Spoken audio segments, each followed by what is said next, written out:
안녕하십니까, 우짜입니다.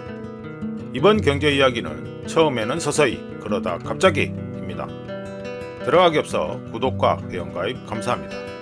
그럼 보시죠. 어니스트 해밍웨이의 자전적 소설 해는 다시 떠오른다 에는 처음에는 서서히 그러다 갑자기 라고 하면서 등장인물의 파산을 묘사하는 구절이 있습니다. 일본 채권, 국채 가격이 폭락하는 모습을 보면 처음에는 서서히 그러다 갑자기 라는 구절이 너무나 맞아 떨어지는데요. 2025년 현재 일본이 급속한 경제 위기로 치닫는 원인은 미국이 공격적인 수입 관세 정책과 무모한 예산 정책으로 선회하면서 미국 경제 성장 둔화와 미국 국채 금리 수익률 상승 가능성이 커지고 있기 때문입니다. 누구나 알고 있는 것처럼 트럼프의 경제 쇼크가 가해지기 전부터 일본 경제는 어려움을 겪고 있었는데요. 일본의 GDP 대비 공공부채 비율은 230%를 넘고 있으며 이자 지급 지출을 제외한 기본 예산 적자는 GDP의 2%를 넘었습니다. 덕분에 최근 이시바 시게루 일본 총리는 유로존 국가부채 위기 당시 그리스보다 2025년 현재 일본의 재정 상태가 더 심각하다고 경고했으며 2025년 1사분기 일본 경제는 마이너스 성장을 기록했고 근원 물가 상승률은 3.5%로 일본 중앙은행의 물가 상승률 목표치인 2%를 크게 상회했습니다. 게다가 일본의 형편없는 인구 구조는 장기적인 경제 성장 잠재력을 크게 제한하고 있고요.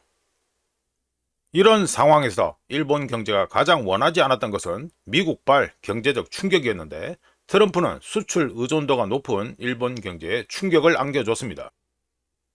트럼프는 일본산 자동차에 25%의 수입 관세를 부과하고 그 외 모든 일본산 수입품에 10%의 기본 관세를 부과했으며 일본이 미국에게 유리한 무역 협상을 맺지 않을 경우 2025년 7월 9일부터 일본에 24% 상호 관세를 부과하겠다고 위협하는 동시에 트럼프는 미국 공공부채를 엄청나게 증가시킬 위험이 있는 대규모 감세를 추진하면서 미국의 초장기 국채 수익률을 5%가 돌파하게 만들었습니다. 덕분에 국가 재정에 대한 우려 심화, 일본 국내 인플레이션 상승, 매력적인 해외 금리 등으로 인해 지난 몇 주 동안 일본 국채 수요는 급락했으며 30년 만기 일본 국채 수익률은 25년 만에 최고치인 3.15%를 돌파했었습니다. 참고로 일본 초장기 국채 수익률이 3% 이상을 유지할 경우 일본 정부의 이자 지급액이 증가하면서 일본 재정에 추가적인 압박을 가할 것이며 이는 일본 금융 시스템의 부담을 가중시킵니다. 어쩌든지 일본이 공공부채 문제에서 벗어날 가능성은 거의 없으며 인구 노령화와 노동력 감소로 인해 일본의 장기적인 성장률 전망은 최대 1%에 그칠 것으로 예상되는데요. 이런 배경 속에 트럼프의 수입 관세 부과와 미국 경제 성장 둔화는 일본으로 하여금 또 다른 경기 침체 위기 가능성을 높이고 있습니다. 한편 일본에게는 공공부채 문제를 해결할 방법이 없을까요? 물론 있습니다.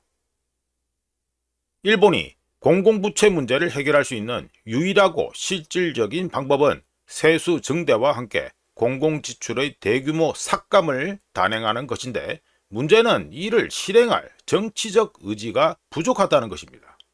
더 나아가 정치적 의지가 있다고 하더라도 예상되는 또 다른 장기적인 경기 침체에 일본이 굴복하지 않으려면 강력한 재정 긴축 조치와 함께 상당한 수준의 통화정책 완화를 병행해야 한다는 문제가 있습니다.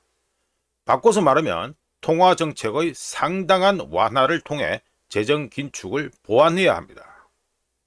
하지만 통화정책 완화는 엔화 약세를 초래할 수 있다는 옥에 티가 된다는 문제가 있는데요.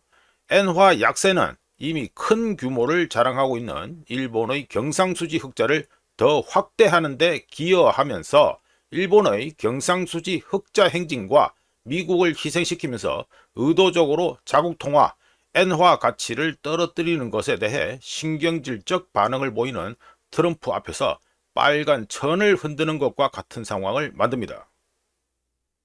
결과적으로 지금까지 말한 모든 것들은 일본 장기 국채 수익률이 더 상승할 가능성이 높다는 걸 의미하며, 이는 일본 국내에서 더 높은 수익률을 노리는 일본 자본의 회귀를 유도해 전 세계 채권 시장에 심각한 파급 효과를 초래할 수 있습니다. 마무리해 보면 해밍웨이의 소설처럼 일본의 이야기에는 두 가지 교훈이 있습니다. 첫 번째, 일본은 재정을 지속할 수 없는 지경에 도달하게 방치하지 않았어야 했다.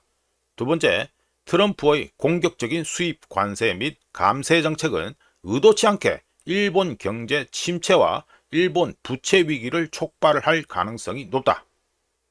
이재명 정권이 들어선 한국에게 선배 일본이 분명한 교훈과 경고를 주는 가운데 심판의 날에 몰린 일본 경제로 인해 글로벌 경제 전망은 더욱 어두워지고 있습니다. 이상 처음에는 서서히 그러다 갑자기 였습니다. 구독과 회원가입 항상 감사합니다. 다른 이야기로 또 찾아뵙겠습니다.